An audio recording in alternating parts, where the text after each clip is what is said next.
Hi everybody, my name is Niall Muldoon. I'm the Ombudsman for Children.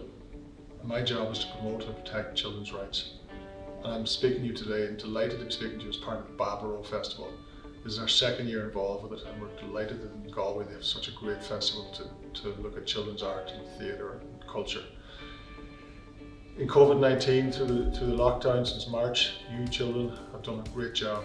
You've been really going through a tough time, having to miss your family, your aunts, your uncles, your grandparents, your teammates, your schoolmates, and you've really done it with joy and with pleasure and with happiness.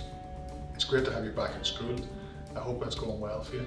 What I'm going to do today, because we can't bring you to our office in a face-to-face situation, we're going to try and walk you through the office and show you what's here, how we set up the office, and show you the experience that we like to give people when they come to us and talk about children's rights.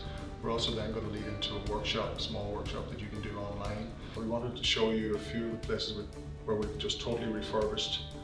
We've got a new reception area, beautiful big open plan, and an absolutely gorgeous cinema. And we really, really hope that in the near future we'll be able to see you all face to face when it's safe to do so up here in Dublin.